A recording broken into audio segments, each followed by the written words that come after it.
Yo, what's going on, everybody? Welcome back to Money Moffcast. This is episode number 8. Took a little bit of break last week. Had some guys traveling, had some trips coming up to Brotherhood. We just got back from our annual Breckenridge ski trip slash winter mastermind. So it's something we do every year around this time, middle of February, where I get a bunch of guys in the Brotherhood together, guys that have been around for a long time. We talk about what the year is going to kind of look like for us, and we have a private awesome cabin up in Breckenridge, Colorado, and we get some like world-class skiing and snowboarding in as well. On the topic of the Brotherhood and meetups and things like that, before I get into the show, I just wanted to, as you guys are watching coming in, or as you guys are first hearing this, one of the changes you guys are going to start seeing is that we are going to be opening up Brotherhood events, Brotherhood meetups to non-members, to guys that have considered joining, to guys that maybe have been on the fence for a really long time, for guys that say, yeah, like joining a Brotherhood, joining a tribe of men sounds great, but how do I get to know the guys first, or how can I test them and see if it's going to be the kind of room that I want to be in, if it's the kind of activities that I want to attend. So stay tuned for more of that. If you guys are interested in that kind of stuff, shoot me a DM on Instagram, but we're going to have, a site built out and some landing pages over the next little bit. But that's something I'm really excited about. The meetups and the events are the best part of what we do. I don't think there are a lot of organizations or men's, communities out there that will let guys come on, trips and meetups first to kind of, allow them to get a taste for it. It does two things. It allows us to vet potential members to see if they're the kind of guys we want to have in the group, and it gives guys an opportunity to vet us and see if it's the kind of group they want to be a part of. So if that's something interesting to you, if you've been on the fence about that, shoot me a DM. We can talk about it. But in any case, I want to talk about something today that came up. I don't know where, I'll be doing a TikTok, or I'll just be talking about this, that, and the other, and I'll have something that pops into my head. I'm like, all right, cool. That's going to be the topic for today's show, or whatever. There's been I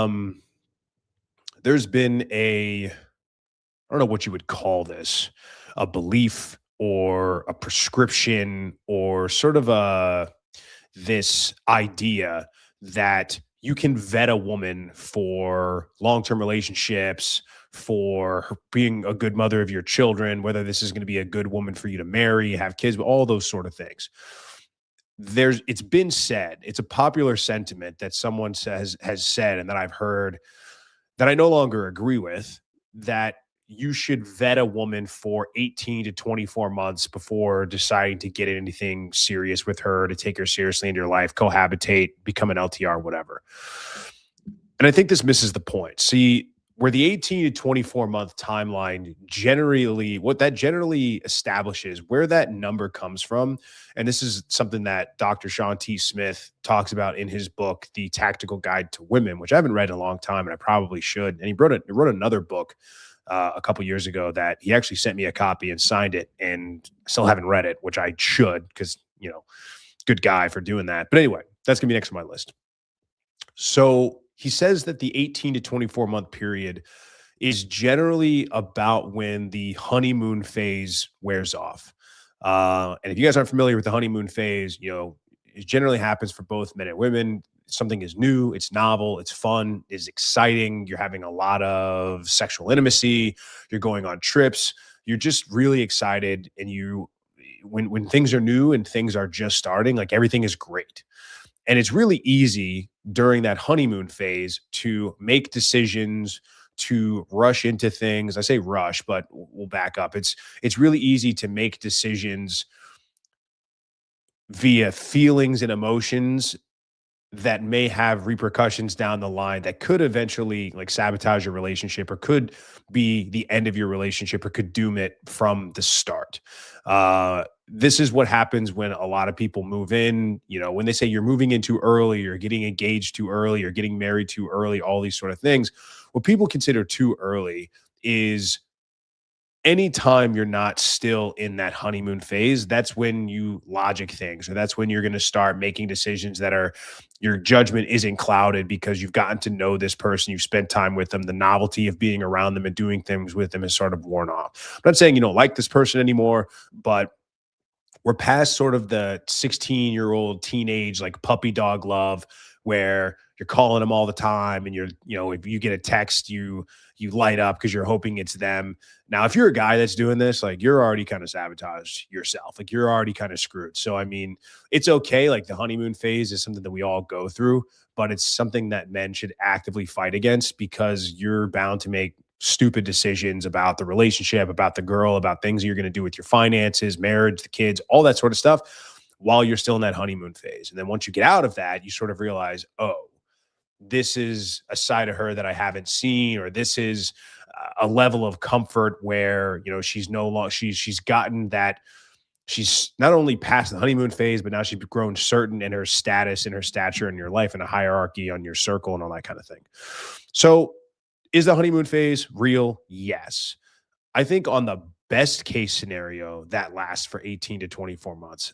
I don't generally think the honeymoon phase, let me rephrase. I think he says it's 6 months to 18 months or 6 months to 24 months. So anywhere from 6 months in to 2 years. That's how long the honeymoon phase can kind of go. And I'm sure it's all along the lines. So I apologize for butchering that part. But I do believe it's 6 to 18 months or 6 to 24 months. There's a certain belief that has gained some steam in the last couple of years where this is the vetting period. So I think that's confused. It's been confused with the two. It's gotten them backwards. There's no such thing as the vetting period. There's no such thing as vetting a woman.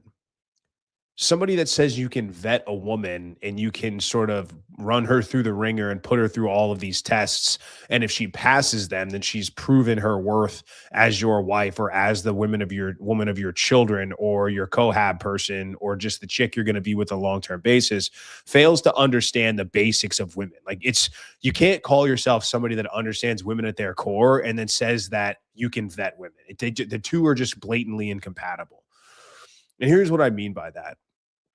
If you take women and know what they are at their core in terms of making decisions largely based on feelings and emotions, and before they come running for me and they come to chop my neck, and I know that I'm not going to get a lot of that here, but I will say the disclaimer that guess what? I'm fine with that. I'm cool with that. You broads are emotional wrecks and you make your decisions based on emotions and feelings. I'm cool with that. That's fine. It just is what it is. It's fine. I'm interested. This is I'm glad that I don't have you interested normally, Larry. Oh, this is different. You have me interested. Oh, okay. No problem. I'm just kidding. Larry's a good guy. Just busting some balls. Vetting is not a thing that works. So if we understand at our core that women are decision-making based on emotions, not based on logic, if they're fickle, if we look at Briffault's law, it's not Briffault, by the way, it's Briffault. Briffault.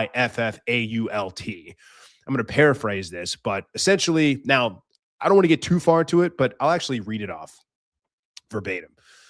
The female, not the male, determines all the conditions of the animal family. Where the female can derive no benefit from association with the male, no such association takes place. So, in the animal kingdom, when a woman derives no value of being with a particular man, whether it's resources, whether it's children, whether it's sex, whether it's anything, if there's no sort of benefit of a woman being with a man or interacting with a man at any given time or point, then she won't. If she doesn't see that guy as some guy that she can derive some sort of benefit from that leads to her survival or procreation or whatever have you, she will not associate with that man. Basically, she will not associate with the invisible guy who she isn't attracted to, doesn't live up to her status expectations, all these other things. She's just not going to interact with that dude.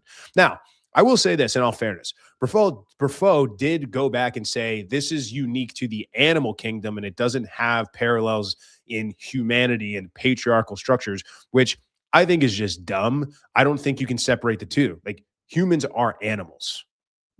We are in the animal kingdom. And the patriarchal society, the patriarchal institution is something that was created.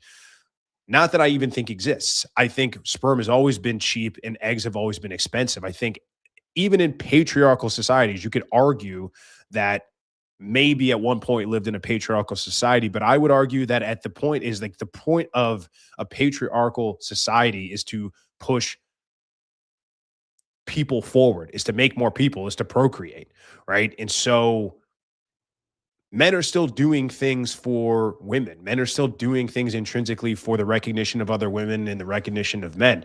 So that's neither here nor there. I'd actually, if the guy didn't die 100 years ago, I'd love to have a conversation with him, but I digress. So let's just say for the argument, you can't separate the two. I apologize for sirens in the background if you guys are hearing this stupid shit. People decide to like ram their cars into trees at 6:15 over here in Tampa, I guess. So let's just say that we understand women are fickle. We understand they make emotions and logic. And we understand that women reserve the right to change their minds at any given time for any given reason. Any guy that's ever been in a relationship with a woman will tell you that. Any guy that's ever been married will tell you that, right? Any guy that's ever given a bunch of gifts and has brought home flowers and chocolates for Valentine's Day, and then 2 days later she says, "You never do anything for me. You never do anything. Oh, I feel like I'm just a ghost in my own house," knows what I'm talking about.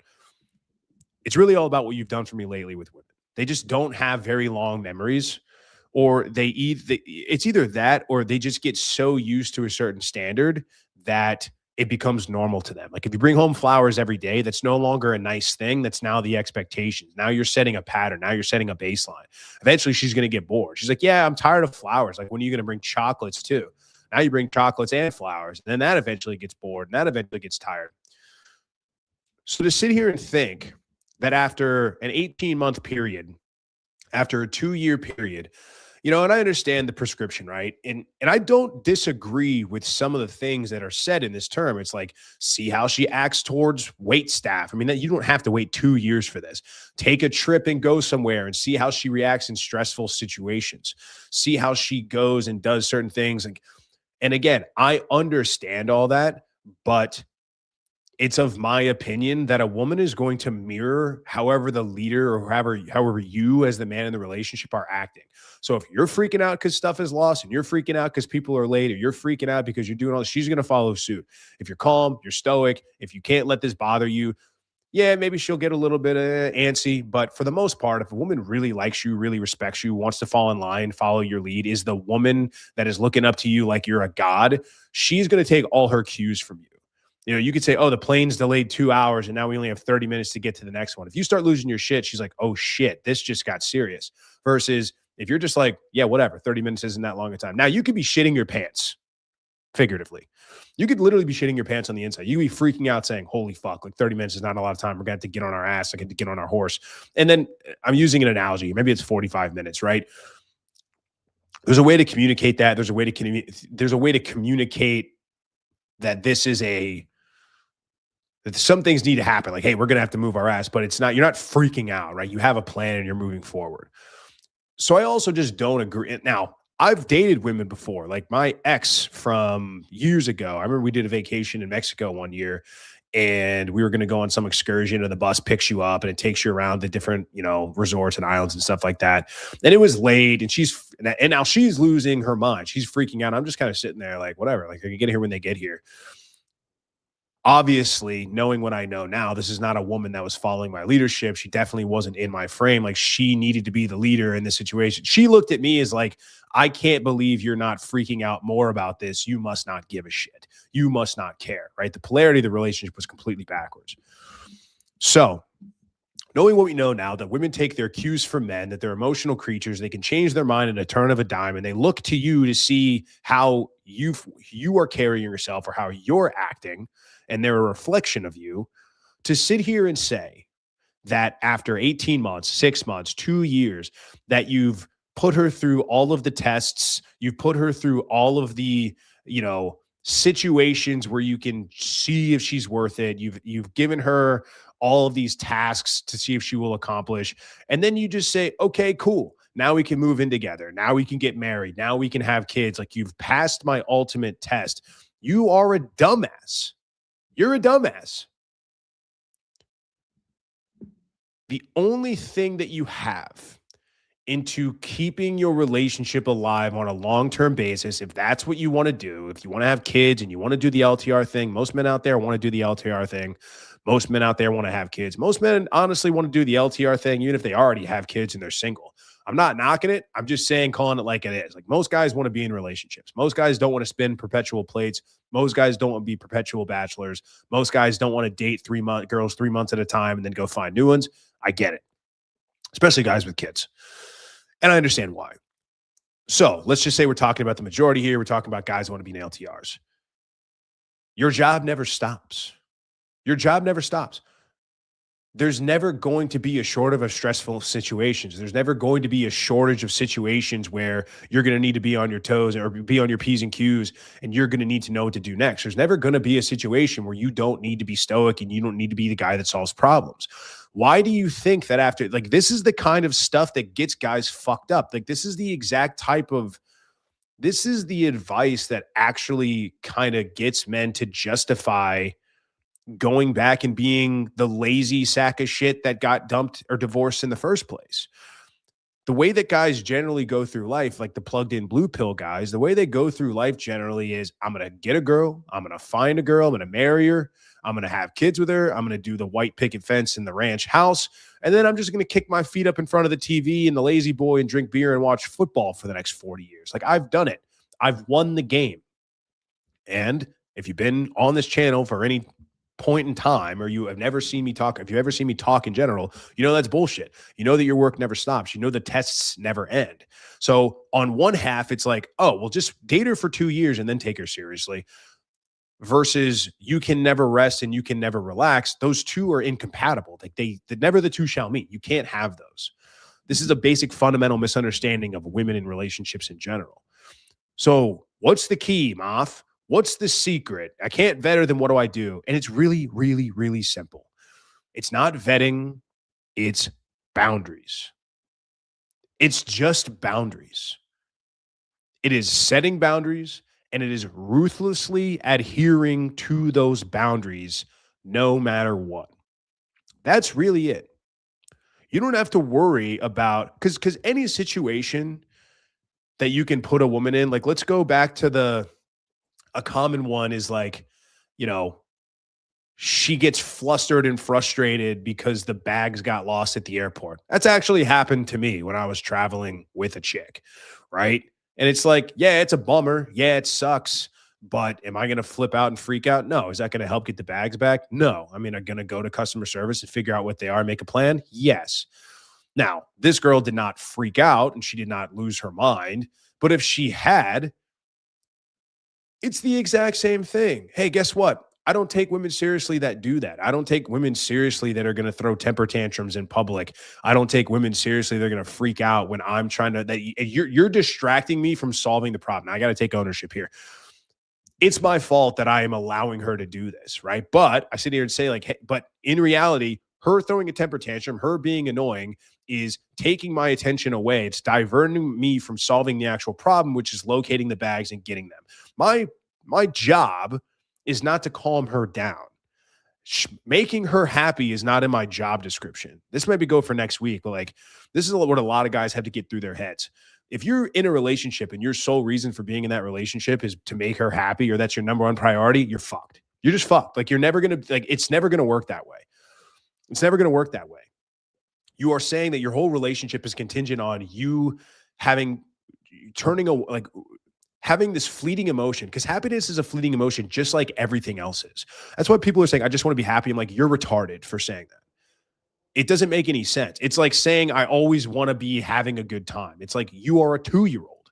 That's not what life is. You can't just be, and it's like, it's always women that say this shit, but men take their cues from women a lot. Men are like, I just want to be happy. I'm like, then you're a dumbass and you need to wake the fuck up because you live in fucking fairy tale land. Like, go hang out with Alice in Wonderland, dude. Like, the rest of us will be here on Earth, like, crushing you. To sit here and say, like, oh, I need to make her happy and make sure she's okay. You're fucking dumb. You know what will make her not be a bitch? You know what will make her shut the fuck up? Solving the damn problem. But you're solving the problem because it's intrinsic to you need to solve the problem. Like, her shutting up is just a good byproduct of that. But now you allow her to divert your attention and to divert your energy into talking to her, trying to calm her down, trying to settle her down, instead of just saying, bitch, shut up. I'm going to go to the counter and talk to this guy. I'm going to sell the problem. That's how you draw a boundary. You tell her to shut up. Maybe not in so many words. It depends. I'll do it. I'm like, honestly, you need to shut up right now.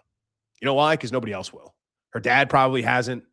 Ex-boyfriends haven't. All the dudes in her DMs and the simps that are in her DMs saying how she's amazing and how all these things, they're not telling her to shut up. I'm going to tell her to shut up. You know what?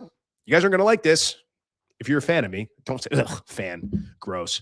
If you're a watcher, if you're a viewer, if you like my stuff, A, you know that I'm telling the truth. B, you know that it works. It'll work. Oh, I can't do that. She'll think I'm mean. She likes when you're mean. Oh, I can't do that. She'll think I'm toxic. Women love toxic. You ever seen fucking serial killers' email boxes? You ever seen them get the letters from women in prison? You ever seen Chris Watts' letters from women in prison? I digress. You go and solve the problem. It's drawing boundaries. That's the only thing you can do. That's the only weapon you have. When you have women that are slaves to their emotions and they're driven by it, and ladies, it's okay. I know there's ladies that watch this. I don't know why, but there's women that watch this, and it's okay to be self-aware. It's okay to be like, yeah, I'm emotional. That's fine. It's fine. But, whatever. I'm not here to convince anybody of anything. I don't give a shit about that. But it's boundaries. It's drawing the line in the sand. And it's like, I don't date women that do this. I don't date women that do that. I'm not saying it's a bad idea to go do things and see how they react in certain situations, especially if they're going to act like my ex acted. Like if you're acting stoic and you're making things happen and you're solving problems, her reaction, her response should be like, okay, I trust you. If you're telling her like, hey, I'm going to go talk to this guy and she's trying to tell you what to do. Well, you better tell him to do this and you better do that and you better do this. You're like, who the fuck do you think you're talking to? I know you're not talking to me. I know you're not sitting here trying to tell me how to handle my own issue. I know you're not trying to tell me what to do, tell me how to solve the problem. That's when you have an issue. That's when you guys have a problem. That's just the boundary. A woman doesn't tell me anything. If I have something that I need to get done, she ain't going to tell me what to do. I don't need my woman to tell me to go work out. I don't need her to tell me to hammer on a project. I don't need her to tell me what to do. I certainly don't need her to tell me how to solve problems. She just needs to be quiet. So just tell them to shut up. And it goes with everything else, man. It goes with guy friends. It goes with girls' trips. The only thing you have, the only weapon you have two weapons, but dread is not something we ever hopefully have to use. We like to use competition anxiety, but that's something that's a byproduct, right? Like that's not necessarily an overt tool. The only thing that we have as an overt tool is the removal of our attention. That is it. She wants to throw a temper tantrum.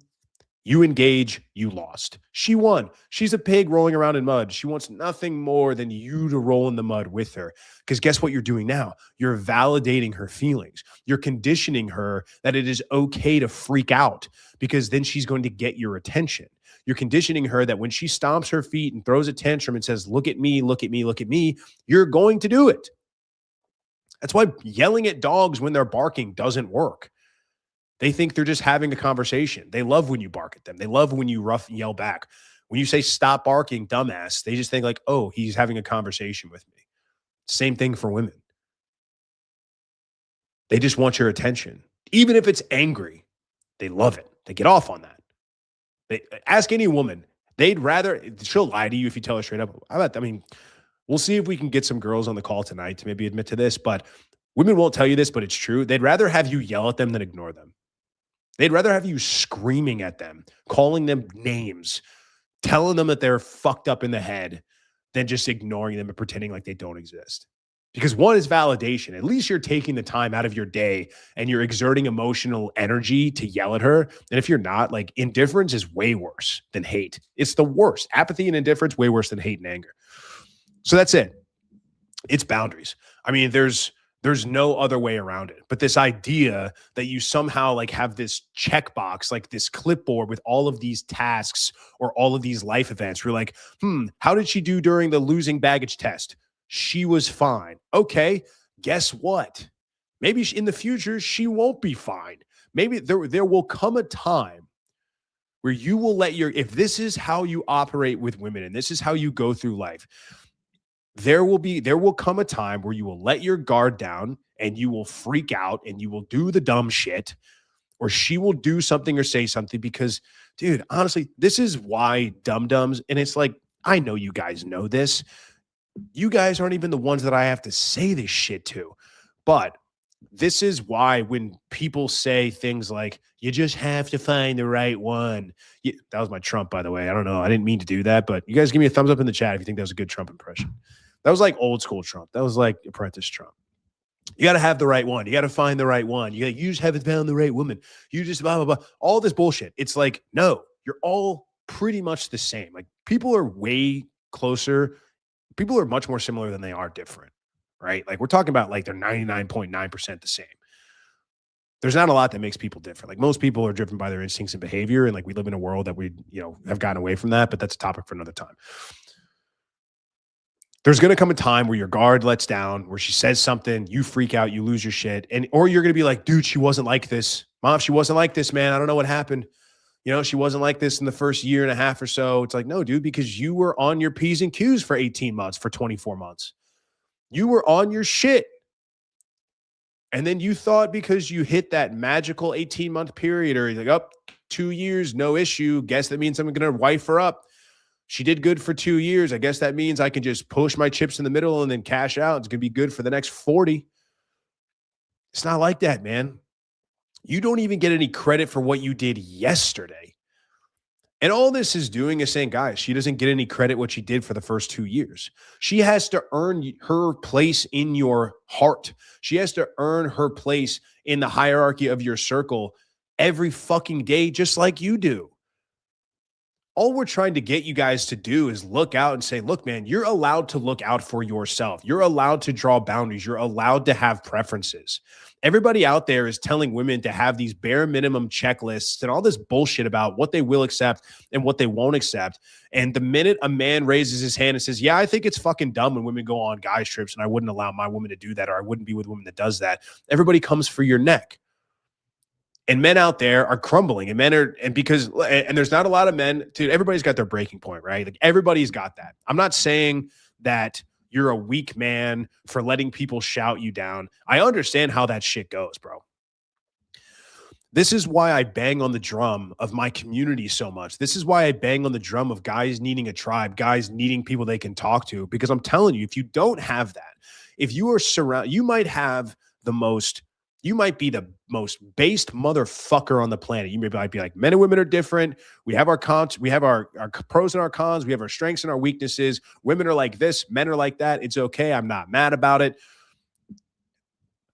But if you're the only person who ever can echo their beliefs, and everybody else around you, because you spend time on the internet in places where you shouldn't, like comment sections of stupid influencers, or on Facebook, for fuck's sake. What are you guys still doing having arguments on Facebook? Like, get a life, please. I'm telling you.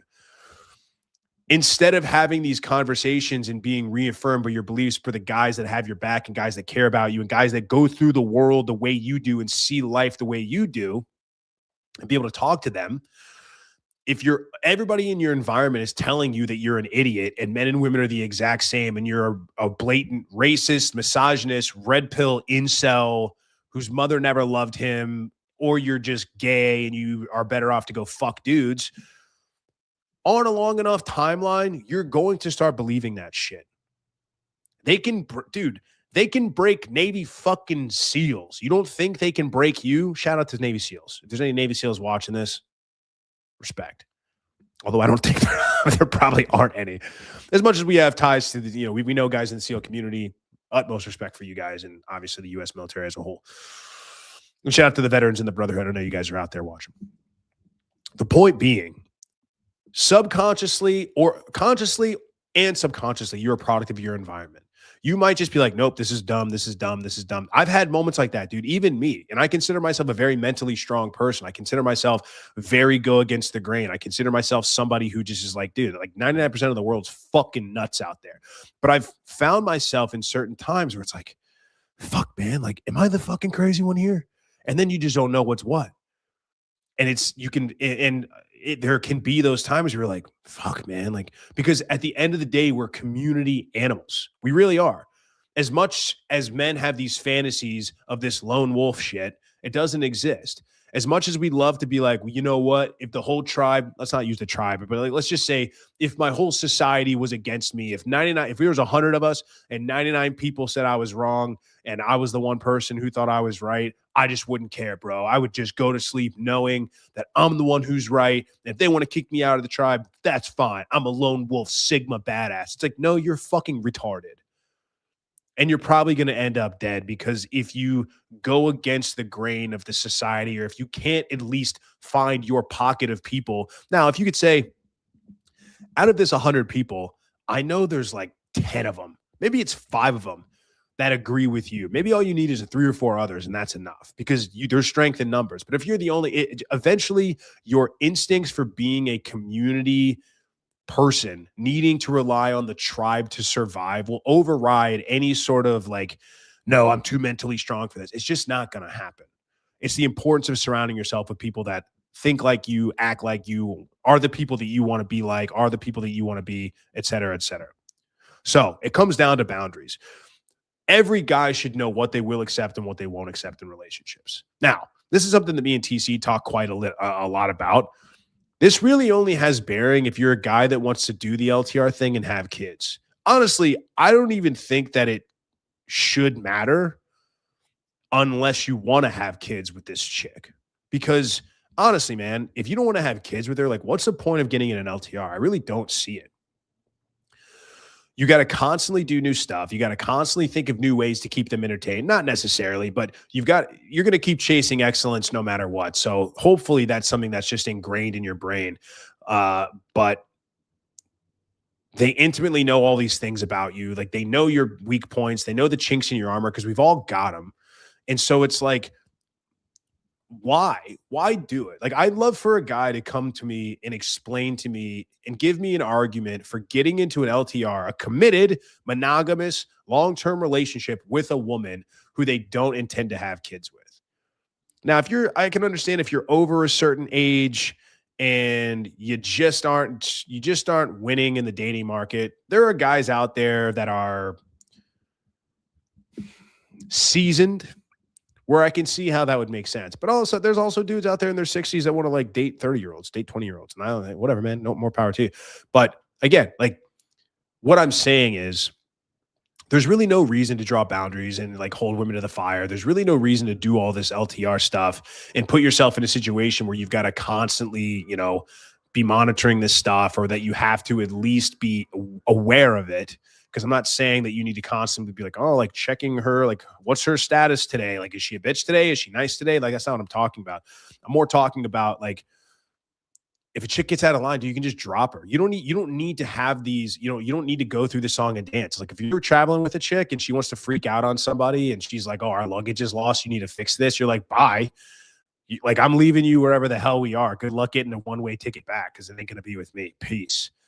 Right. But you can't do that with a chick in an LTR. So, I mean, I don't know. Maybe that's topic for another day.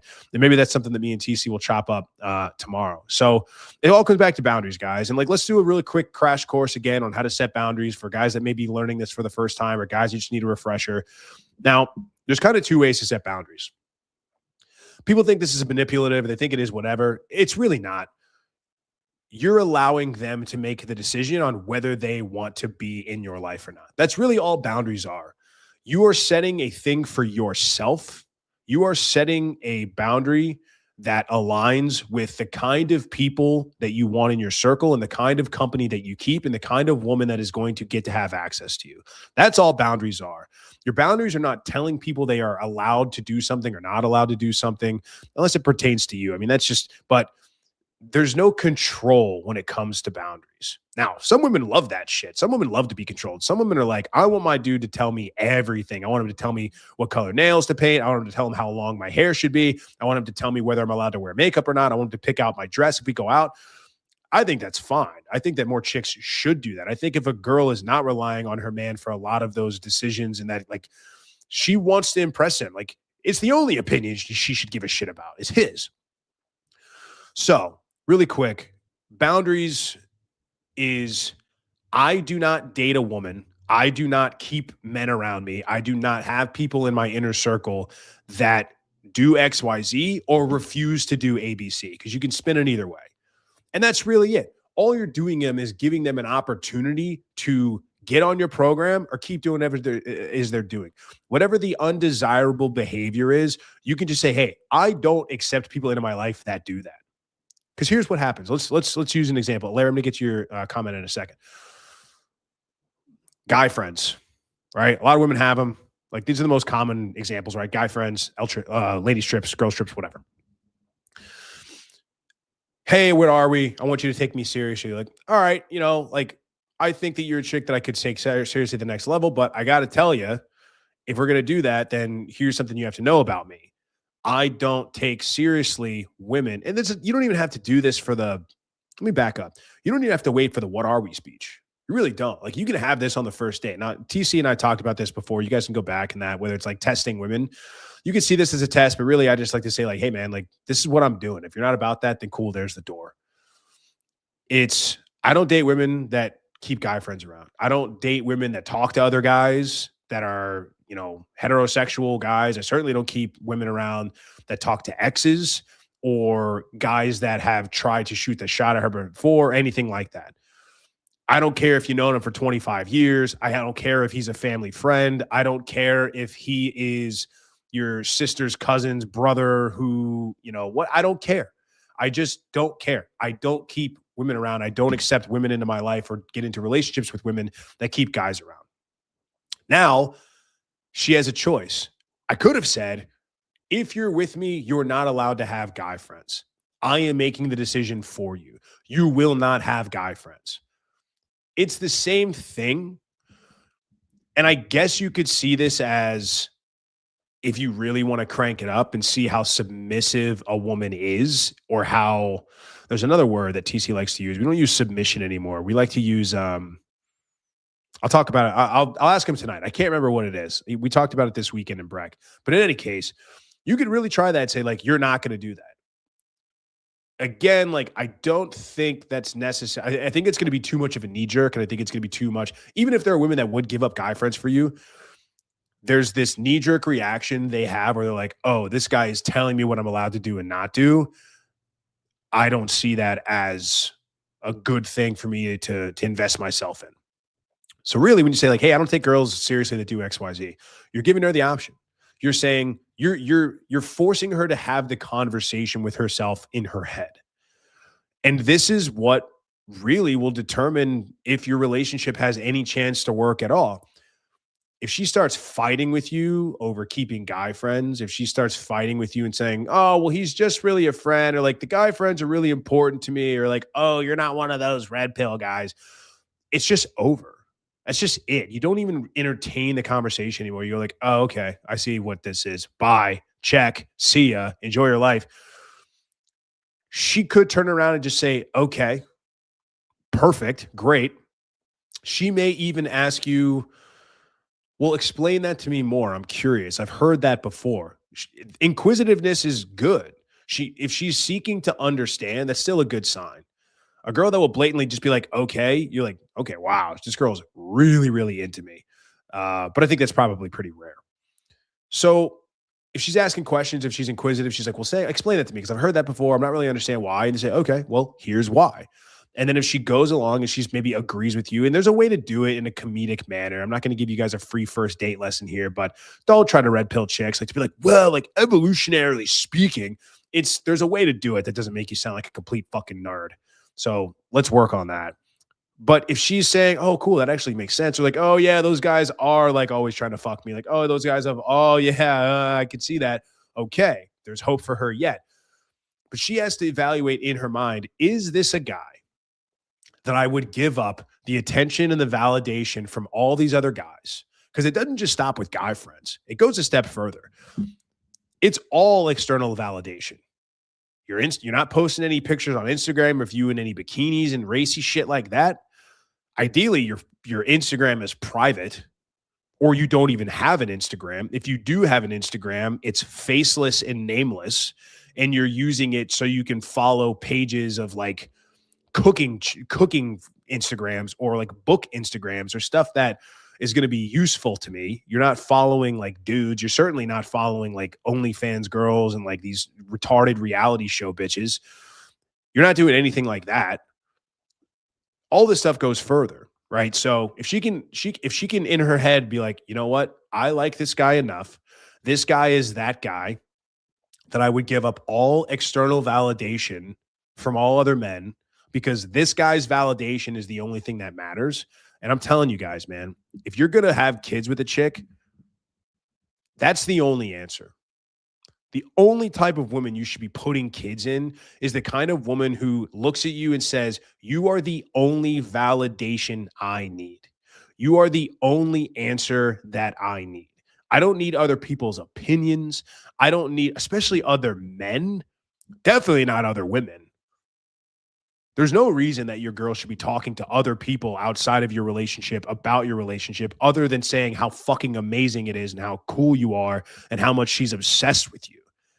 Because the minute she goes outside the family, this is why women, I don't think, like, this is why I don't generally think women should be in therapy that are in relationships, especially if they're talking about that, right? You want to talk about therapy and other issues, whatever. That's all fine, well and good. But like, I still don't think that women should even go to therapy. I think that, like, at least not in a vacuum.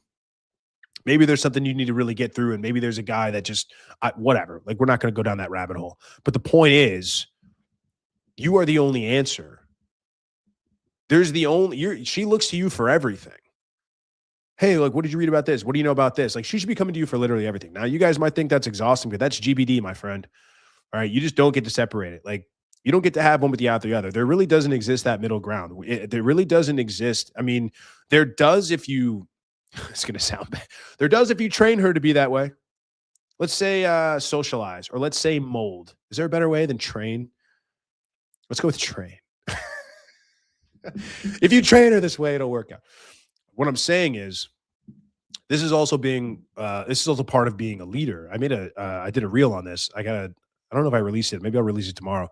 There's a difference between leading your woman and just treating her like a child, right? You know, it is, if you're a guy that travels, if you're going and doing things, or like you're a busy man, there are things that you cannot be interrupted for. It's like she doesn't know how to fill up the gas in her car, and you're on a business trip and she's calling you freaking out because she's like, I'm here at this pump, or like, I don't even know where to go. I can't figure out the thing. And you're in the middle of a meeting and she's calling you and you're like, are you fucking kidding me? Like, this is children's shit.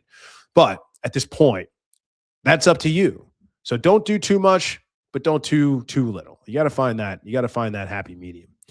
But essentially, yeah, she wants to be like, and here's the thing, guys, like, she wants to look up to you as that guy. She is begging you to be that guy. She hopes you are that guy so much that if you're not, she'd go insane. She wants you to be that guy. She doesn't want to be looking over her shoulder. She doesn't want to be like thinking other guys are out there. She's giving you every opportunity to fulfill her natural mating imperative, which is, boom, hypergamy and getting with the best guy possible and having kids with him. So just give it to her, man. Don't listen to all these motherfuckers out there telling you it's toxic. Don't listen to these motherfuckers telling you that you're patronizing. What did I get? Somebody called me a chauvinist the other day. I think that was on a couple weeks ago. Like, there was a lady on the panel called me a chauvinist. So that was very funny.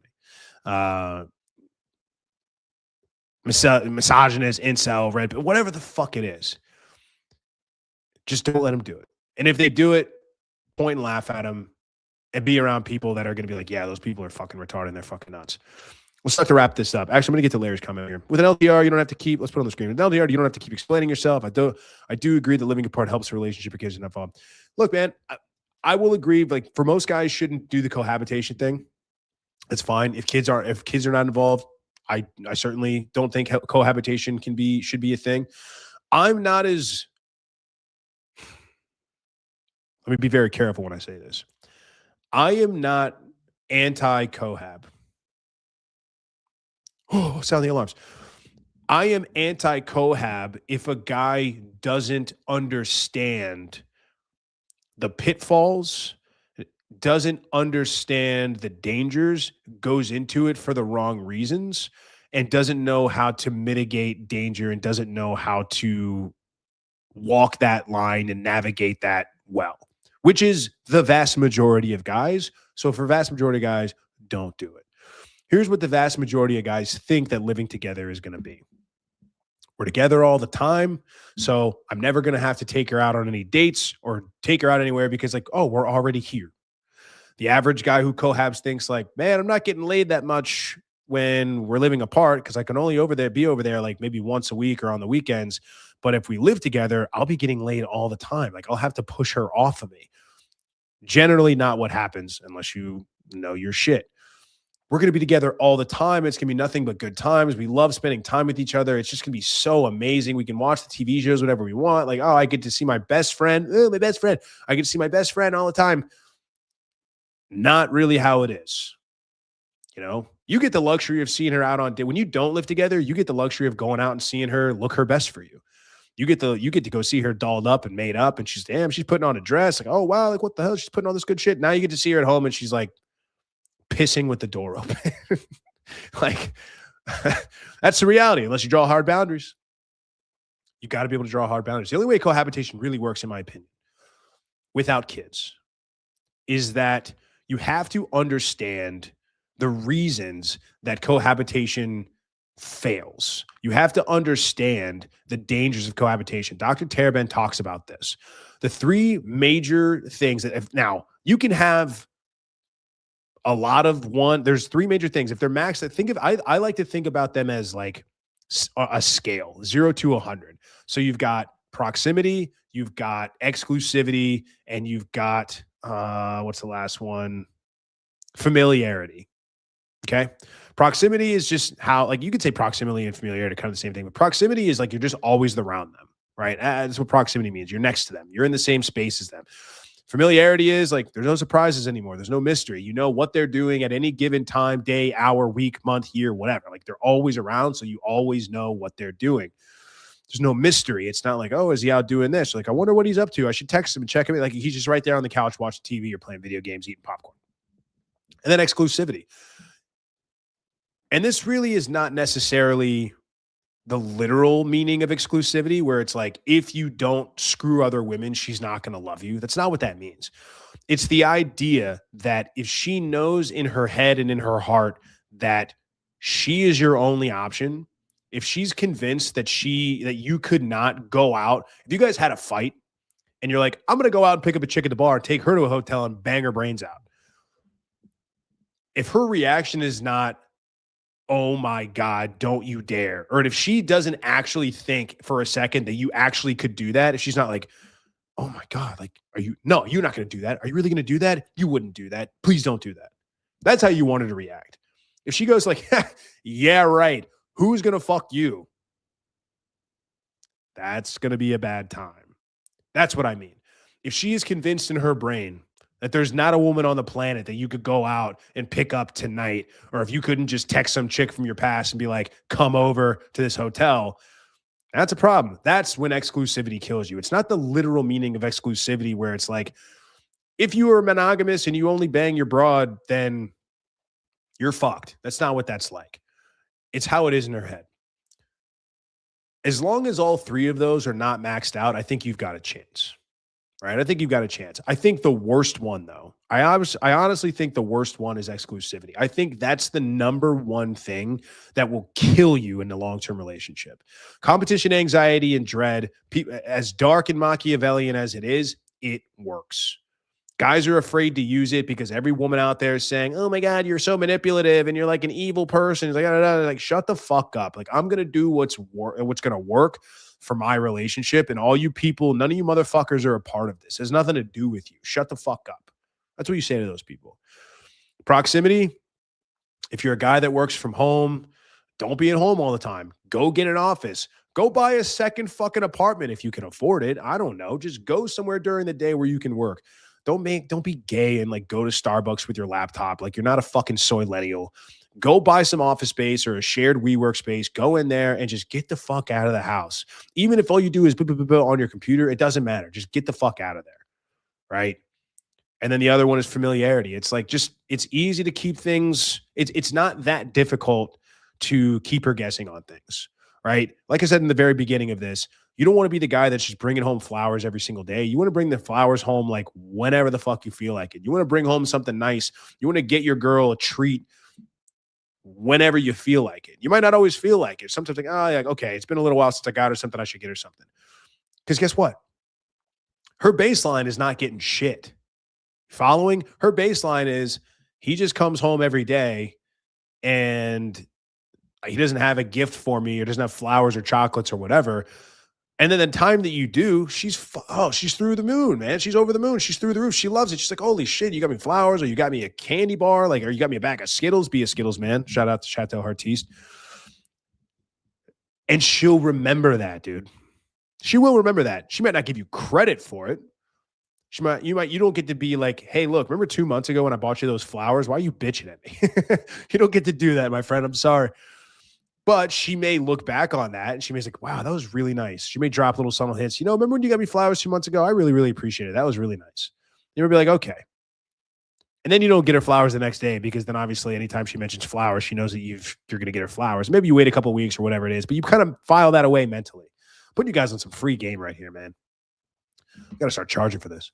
Anyway, boundaries, set them. Don't bring people into your life that are not going to respect them or abide by them. Just cut those motherfuckers out, man. I'm telling you guys, like, that is man's biggest problem. He just keeps people in his life that overstep his boundaries. And it doesn't matter who it is. I don't care if it's your mother, your brother, your sister, your father, your boss, your coworker. It doesn't matter. I don't care. I do not care. And if you want to make excuses and say, well, it does, I don't care. I don't care. I don't want to hear it. I don't give a fuck about your excuses. I don't care how long you've been friends. I don't care about this and that. It doesn't fucking matter. I don't care. Because if you're going to argue with me, like, okay, man, that's fine. I don't care about caring. I don't care about, convincing anybody otherwise. I don't give a fuck. People that want to argue, like, what about this? Go do it. I don't care. Fine. So that's where I stand on that shit, man. But anyway, appreciate the comment. Yeah, that's good. But, Cohab stuff, we could probably do a whole episode on that. Like, maybe we'll do that next week. I don't know, the Cohab thing. But I know we bounced around a little bit. We're going to have the ladies in about an hour. So I'm going to hop off now, but tune in for the TF. It's like so many letters now. The female POV, TF POV. Just doesn't quite roll off the tongue, but I'll get it. TF POV at 8 p.m. Eastern here on my channel, Ancestral Masculinity. Appreciate the shout out, Richard. Thank you, my man. Larry, thanks for stopping by. Amaran, thank you. Cut my mother out of life. Yeah, doing good, man. Yeah, sometimes it happens, bro. Like, sometimes that's what you got to do. I mean, it's hard. Like, family's the hardest one, but dude, family often are the people that are going to drag you down the hardest and drag you down the most, because they have that ace up their sleeve. It's like, well, I can talk. You can't do that to me because I'm your dad. You can't do that to me because I'm your mother. You just have to deal with this. It's like a license to treat you however the fuck they want. And if you got the balls to tell them to go fuck themselves, that's a lot of balls, man. So we'll be back here in an hour, like I said. And me and TC will be back here tomorrow night for Navigating Modern Dating at 8 p.m. Eastern. I don't know if I'm going to keep doing these long form videos, guys. Like, I started doing them, and I don't know if it necessarily is working. I mean, if you guys like them and you watch them, let me know. I don't mind doing the live stuff, but, it seems kind of redundant at this point. I am going to keep doing like the vlogs for the meetups and things like that. We got another MMA meetup coming. Like I said, if you guys are not in the Brotherhood and you want to get together and do shit, you want to be a part of what we're doing, we're going to be offering up spots to people under the impression that you guys are at least interested in learning more about it. It's just not just to kind of get like a trip and just hang out and be a bullshitter. You kind of got to play the game with us. But I'm going to start running some ads on that, try to get some new signups and some things like that too. So we'll see you guys back here in about an hour or so. Drop a comment, like the video. It really helps me out, helps the algorithms, helps guys, push, grow the channel. I'd love to get over 1,000 subscribers. I'm at about 730 and some change. Once I'm over 1,000, I'm going to start monetizing, making a little bit of money here. And that's just going to incentivize me to put out more stuff that you guys like. And let me know what you guys like below. Let me know what kind of stuff you want to hear. I don't like to hash the same old like red pill and unplugged concepts. I like to kind of do different stuff, but this popped up today because I think, generally I think this whole vetting thing, is wrong. And I think it's parroted a lot. But what the fuck do I know? I'm just a guy at home, with a camera and a microphone. So take it as you will. All right, guys. See you in about an hour. Appreciate y'all stopping by. See you soon.